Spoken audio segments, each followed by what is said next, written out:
Assalamualaikum and a very good evening to our lecturer, Technologies Landscape Architect Sharifah Kazila and our fellow classmates. Today, our group will be presenting on a highly critical issue where municipal development directly clashes with our natural heritage. Tree preservation orders and urban tree removal in the context of road widening with a specific focus on the legal realities in Kuala Lumpur and Penang. Before we begin, let me introduce our team. I am Nazwa Hafiz Asri, and joining me today are my group members Muhammad Sazwan, Ahmad Syafuddin and Robiatul Adawiyah. As future landscape architects, understanding the intersection of development and environmental law is vital. Let's start by looking at the core ecological values we stand to lose when urban infrastructure projects bypass landscape regulation. When we talk about roadside trees, we are not just talking about aesthetic greening. We are talking about critical living infrastructure. Mature urban trees provide four irreplaceable environmental services, which is the number one is thermal control. The physical combat the urban heat island effect, lowering the local temperatures and making our hot urban streets workable. And secondly is stormwater mitigation. Their broad established canopies intercept massive amount of torrential rainfall, easing the immediate pressure on our municipal drainage systems. And third is air quality and comfort. They act as biological filters, trapping dust, absorbing carbon emission, and shielding pedestrians from direct UV exposure. And finally, they represent an inflexible canopy. These complex ecological assets take decades to grow, yet they can be completely wiped out in a matter of hours by single chainsaw. This brings us to the urban infrastructure clash. In rapidly expanding cities like Kuala Lumpur and Georgetown, mature trees often stand in the exact path prioritized for road widening, utility corridors, and drainage upgrades. This creates a permanent systematic tension between construction efficiency, public safety, and biological conservation. This leads us to our core research question. If Malaysian planning law already provides mechanism for tree preservation, why are mature urban trees still being removed? To understand this paradox, I will pass the floor to my teammate to present our case studies. Assalamualaikum, my name is Robiatul. For this section, I will be presenting our selected case study which focus on road widening projects and urban tree falling in Malaysia. So this issue highlights the conflict between infrastructure development and environmental protection. So particularly the preservation of mature urban trees that provide important ecological and social benefit. One notable case occurred along Jalan Cochrane, Kuala Lumpur. So in this project, 16 mature urban trees were fallen by the Armed Forces Fund Board or LTAT to facilitate a major road widening development. The issue arose because the trees were removed without obtaining prior written approval from Kuala Lumpur City Hall, or we call it DBKL. This action generated significant public concern and criticism from environmental groups. As an enforcement measure, DBKL prosecuted the developer under planning regulations and imposed a fine of 300,000 ringgit. However, this case demonstrates an important lesson.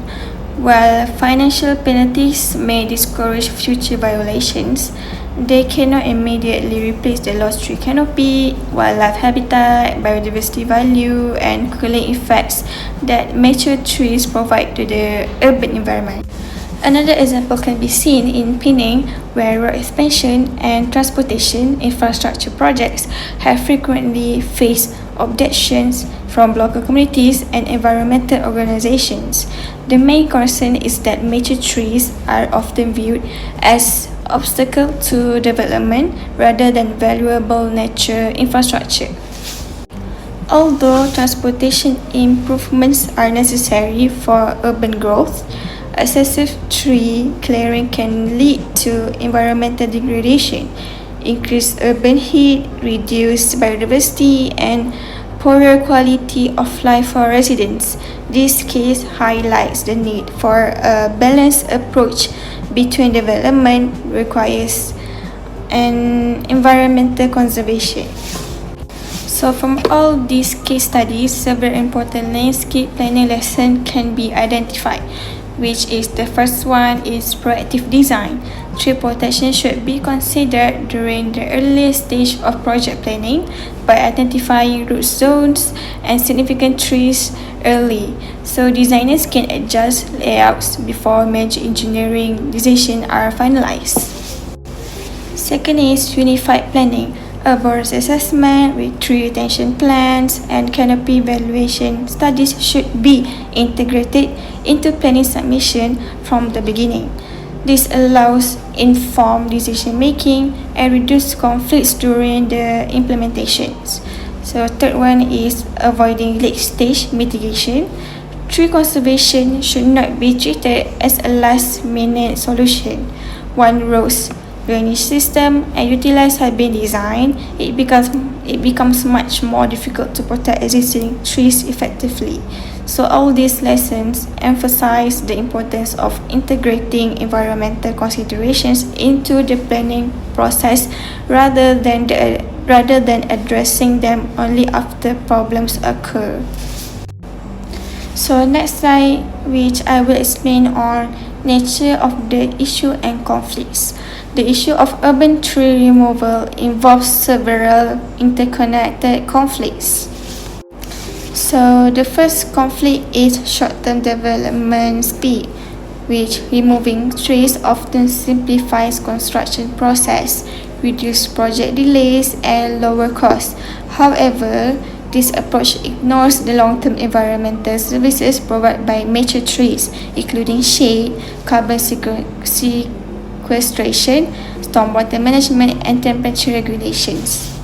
So the second conflict is public safety risks. While disease or structural unstable trees may pose hazards and require removal, healthy trees should not be removed without proper technical assessment and transparent evidence. And the third conflict is enforcement limitations. Although legal frameworks and statutory protection exist, local authorities often face budgetary and manpower constraints. As a result, enforcement tends to be reactive rather than preventive, allowing environmental damage to occur before action is taken. So in conclusion, these cases demonstrate that effective urban development should not focus solely on infrastructure's expansion. Instead, sustainable planning requires balancing economic growth and public safety and also environmental conservation to create healthier and more resilient cities for future generations. And I will pass this slide to the next person. Thank you. Hi, Assalamualaikum. Today I will be presenting on relevant laws and planning regulations related to tree preservation and environmental protection in Malaysia. In this presentation, I will explain the main legal provisions that protect trees, the planning controls applied during development, the roles of key stakeholders, and the challenge faced in implementing tree preservation orders or TPOs. This slide explains the planning controls under the Town and Country Planning Act 1976, Act 172, First, Section 35A empowers local planning authorities or LPAs to issue tree preservation orders (TPOs) to protect trees that have significant environmental, landscape or public value. Under a TPO, no one is allowed to cut down, remove or damage a protected tree without obtaining written approval from the local planning authority. Anyone who violates this provision may face a fine of up to 100,000 ringgit Malaysia, imprisonment for up to 6 months or both. However, there are several exemptions. For example, permission may not be required if the tree is dead, dying, poses an immediate safety risk, or must be removed for infrastructure works required by law.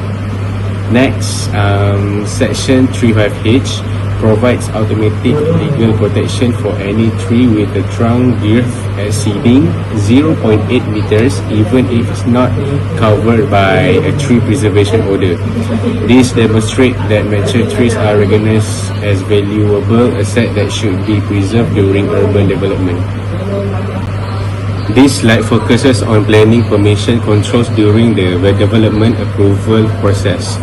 Under Section 22(5), local planning authorities may impose conditions on developers to protect the site's natural topography, prevent unnecessary tree removal, and require comprehensive replanting programs. Meanwhile, the Section 22(5)(a) requires local planning authorities to ensure that all existing tree preservation orders are fully complied with before granting planning permission. In addition, the National Landscape Policy recommends that at least 30% of urban development should function as interconnected green networks to preserve the landscape character and support native biodiversity. Finally, the concept of proactive planning encourages planners and designers to treat mature trees as permanent green infrastructure from the beginning of the planning process, rather than considering them only after the design has been completed. For Kuala Lumpur, additional planning controls are provided under the city's local legislation. Section 35 authorizes the Commissioner of Kuala Lumpur to establish and enforce tree preservation orders within the city to conserve its tropical landscape identity. Meanwhile, Section 36 strictly prohibits the removal or alteration of any tree with a trunk girth exceeding 1.0 meter without obtaining formal written approval. These provisions support the vision of the Kuala Lumpur Structure Plan 2040, which aim to strengthen the city's green identity by preserving mature trees and expanding urban green spaces. Although the legal framework is well established, greater emphasis should be placed on integrating tree protection into the early design stage rather than relying on penalties after environmental damage has occurred. This slide explains the responsibilities of the key stakeholders involved. First, local planning authorities, LPAs, are responsible for issuing tree preservation orders, approving planning applications, and enforcing legal action against authorized tree removal. Second, project proponents and developers have both legal and corporate responsibility to minimize environmental impacts while ensuring that projects are completed within budget and on schedule. Finally, technical professionals including landscape architects, arborists, and engineers play important roles in ensuring legal compliance. Landscape architects develop design that preserve existing trees whenever possible. Arborists assess tree health, stability, and potential risks. Engineers coordinate infrastructure planning to minimize conflict between development and protected trees. Strong collaboration among these professionals is essential to achieve sustainable and legally compliant development. Although tree preservation orders provide legal protections, there are still several challenges in practice. The first issue is timing. In many projects, TPO requirements are considered only after engineering design have already been finalized. As a result, tree retention becomes a mitigation effort rather than an integral part of the design process. The second issue is evidential ambiguity. In some cases, there is insufficient evidence regarding the tree's ecological value, health, health conditions, or heritage significance, making decision making more difficult. The third issue is flood replacement. Current replacement requirements often focus only on the number of trees replanted instead of considering their canopy size, maturity, ecological function, or long-term environmental value. Therefore, improvements in early planning, stronger enforcement, and better evaluation methods are necessary to ensure that the true objectives of tree preservation order are achieved. Now, let's talk about what actually happened when we fail to protect this tree. So, in the 7.0, impact on the landscape planning and design. So, under the Act 172, tree preservation order are designed to protect what we call the public amenity. But when the local council does not enforce this rule, we get the direct hit to our environment. We lose the biodiversity and urban heat island getting much worse. So we must also have to address what I call the sapling myth. You cannot just cut down the beautiful 50-year-old tree and expect a few tiny sapling to do the same job. It takes decades for those young sapling tree to provide the same canopy and the shade.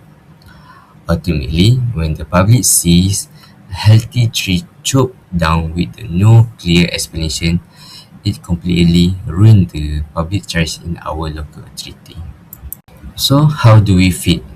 So, we have the set practical recommendation for the landscape planning perspective or legal planning recommendation. So, the first, we need the mandatory pre-approval. Before anyone get the planning permission, they must submit the tree construction plan so we know what a tree are on the site. Second, we need the enforceable condition under the section 22 bracket 5. This means putting a tree protection method statement directly into the permit with a heavy fine if they damage the roots. Third, we propose the strict design around the hierarchy. Engineer must try to avoid the cutting the tree first, redesign their layout if needed, and only chop it down as the absolutely last resort. The fourth, we need the administrative transparency. So council must publish tree felling notice with the actual arborist report so the public know why the tree has to go. So the fifth, we suggest the value-based replacement. If you cut the big tree, you must place it actual canopy value, not just plant a few sapling, and back up it with the maintenance bond to make sure the tree survive. And the last but not least, sixth, professional meditation. So landscape architect must step in the middle lemma to translate this strict TPO law into the real actionable design on the site. To wrap up this up, we have to leave you with a 4 main takeaway. First, a bigger issue is the TPO are treated as the late stage afterthought. So, three only the consider after the design are already finished, which defeat the whole purpose of the law. Second, fine are not enough. Punishing developer after the tree gone is a like in the Jalan Coherent case. Does not bring the tree back. It's the irreversible environment loss. The third one, these are real enforcement and the cost barrier. Local council are underfunded and understaffed, while the skyrocketing city lands price put the huge pressure on the developer to clear every single square foot. Finally, we need the legal shift. Malaysia land law must move from the reactive filling control to proactive landscape stewardship. So trees are not obstacle. They are essential green infrastructure. They must protect from the day one. Thank you. That's all for us.